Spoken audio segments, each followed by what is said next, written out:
Hai guys, hari ini aku akan baca bab 8 dari novel Sekretaris Penggoda Bos. Kalian bisa membaca novel ini di Story On. Untuk lebih cerita menarik, jangan lupa di subscribe. Makasih ya adresnya, ucap Kinan Kiko. Saya yang harusnya terima kasih sama kamu karena kamu sudah nemanin saya ke acara Brian, ucap Erlan. Mereka keluar dari gerai Gezara. Nanti saya jemput kamu di mana? Di apartemen aja. Ya udah kalau begitu, saya jemput di lobi apartemen kamu jam 6 nanti. Iya. Erlan melirik jam melingkar di tangannya menunjukkan pukul 2.10 menit. Kita lunch dulu ya. Baik, Pak. Menurut kamu, makan di mana yang enak? Di Von Kopi saja, Pak. Restoran yang di sana, tunjuk Kinan. Erlan mengikuti langkah Kinan menuju Devon Coffee yang terletak di area Crystal Lagoon. Tempatnya sangat cozy, ada indoor dan outdoor. Tempatnya tidak terlalu luas namun sangat nyaman. Mereka memilih duduk di indoor dekat kaca. Erlan memesan breakfast salmon sakumas, omurice roast, watermelon soft serve, cappuccino dan mineral water dingin. Mereka menunggu hingga server mengantarkan makanan mereka. Erlan menatap Kinan sudah beberapa bulan ini Kinan sudah bekerja dengannya. Entahlah, ia merasa nyaman dengan kehadiran wanita itu. Bahkan hampir seluruh waktunya ia habiskan bersama Kinan. Dari sekian banyak wanita yang berada di sekitarnya, nama Kinanlah yang melekat dalam ingatannya. Wanita itu sekretarisnya, mengurus semua pekerjaannya. Sejujurnya, ia bukan type pria yang suka berbahasa basi dengan wanita melalui pesan singkat WhatsApp. Ia lebih suka bertemu dan bicara langsung seperti ini karena dengan begini, ia bisa melihat ekspresi wajah dan bahasa tubuh. Makan siang seperti ini sudah mereka lakukan karena kegiatan ini sudah masuk dalam kegiatannya tanpa harus dia lewatkan. Dulu awal ia kenal Kinan, wanita itu biasa saja seperti sekretarisnya dahulu. Namun dengan seiringnya waktu mereka bertukar pikiran dan berdebat apa saja, percakapan mereka seolah bergulir begitu saja. Banyak komunikasi yang langsung menyambung tanpa sadar. Ketika Kinan mengenakan dress tadi, hatinya berdesir. Wanita itu terlihat bahagia. Tatapan malu itu membuatnya ingin mengenal jauh. Ia merasa bahwa ia dan Kinan memiliki chemistry yang kuat. Ia tidak tahu Kinan merasakan hal yang sama atau tidak, tapi melihat senyumnya tadi, ia yakin dia juga begitu. Setelah menunggu beberapa menit, akhirnya makanan itu kini sudah tersaji di meja. Kinan meneguk air mineral dan kini ia memandang Erlan.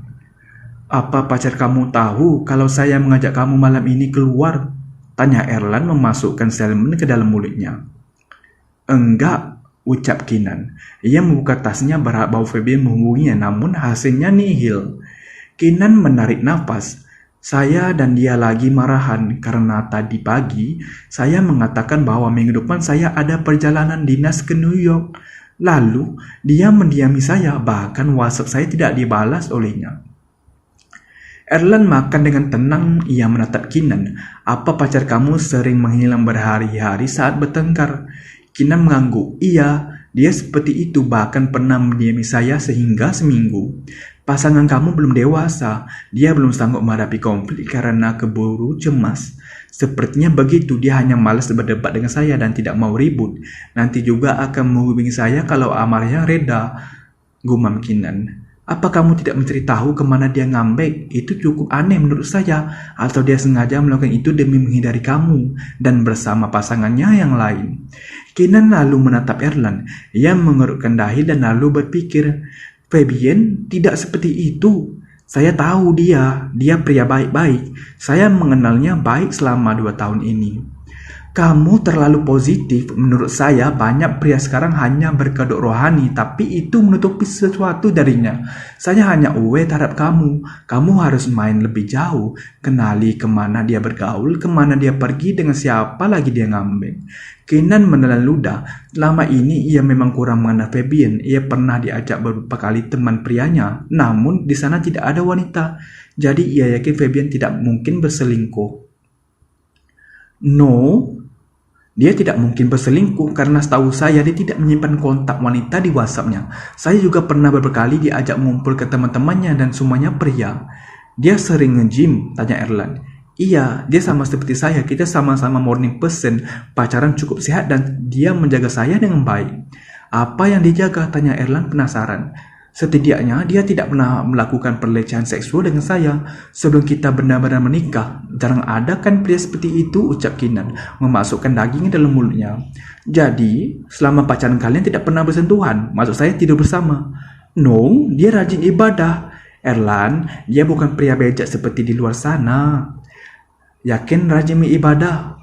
Lalu tidak memiliki hasrat untuk kamu? Erlan menggantung kalimatnya. Dia benar-benar menjaga saya. Kita pacaran sehat. Erlan lalu tertawa. Ia makan nasinya lagi. Come on. Mana ada pacaran sehat zaman sekarang, Kinan? Kamu terlalu naif.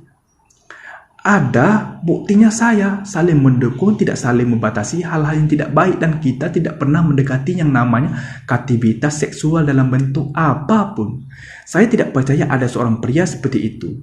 Erlen lalu meletakkan garpu dan sendoknya di piring yang meraih gelas berisi air mineral dan meneguknya secara perlahan-lahan. Setelah itu ia memandang Kinan. Ia pandangi wajah cantik itu. Kinan juga menghentikan makannya. Ia menatap Erlen yang tidak cukup serius. Kamu tahu apa yang dipikirkan pria saat jatuh cinta dengan wanita, terlebih sudah menjalin hubungan bertahun-tahun lamanya? Apa? Saya akan jawab serius. Sesiapapun prianya, mau itu dia buaya, playboy, softboy, sad boy, fuckboy, dan good boy, pasti ada keinginan dan hasrat untuk melakukan seks. I know, tidak semua laki-laki berpikir seperti itu, namun sebagian besar pasti di dalam pikirannya ada satu hal itu. Kalau dia menyukai kamu, kamu sudah menjadi yang tercantik dan terseksi di matanya. Jika pria itu cinta sama kamu, dia selalu tersenyum ketika memikirkan kamu. Dia senang berbicara dengan kamu, dia selalu memikirkan kamu, dan dia ingin menghabiskan waktu dengan kamu, memungkinkan untuk tinggal bersama denganmu. Pria tidak memikirkan dan mengingat hal-hal kecil yang kamu ucapkan, tapi pria yang suka kamu memikirkan segala hal yang kamu katakan. Saya bilang wajar jika pria jatuh cinta selalu ingin terkoneksi dengan pasangannya secara fisik lewat having sex, kissing dengan alasan tersebut, karena dia benar-benar memikirkan kamu dari dia bangun tidur dan hingga menjelang tidur. Kamu tahu, setiap bertemu pria akan beta berlama-lama dengan kamu. Ketika sudah dia dapatkan, terkadang keras kepala dan dia tidak peduli keadaan atau situasi yang dihadapi. Meski dia rela membawa kamu ke ujung dari satu dunia ke ujung dunia yang lainnya, akan dia lakukan demi bersama kamu. Kamu juga harus tahu pola jatuh cinta pria dan wanita itu seperti apa. Wanita itu lebih bisa mengeluarkan emosi secara verbal atau kebaikan dan hal-hal yang humanis. Sedangkan pria seperti saya secara umum tertarik secara visual. Saya senang wanita berambut panjang mengenakan baju apa kencan yang menyenangkan, meneruskan perasaannya lewat sentuhan. Saya hanya heran, kenapa ada pria seperti pacar kamu? Apa dia normal? Kinan menarik nafas. Sudahlah, jangan bicarakan dia, ucap Kinan. Saya juga tidak mau membahasnya, lupakan saja, ucap Erlan. Beberapa menit kemudian, Kinan dan Erlan menyudahi makannya. Erlan membayar makanannya, setelah itu mereka keluar dari outlet. Mereka menuju lift dan lift membawa mereka menuju lantai basement. Kinan, iya pak, saya langsung antar kamu pulang saja, kita tidak perlu ke kantor lagi. Nanti jam 6 saya jemput kamu. Baik pak.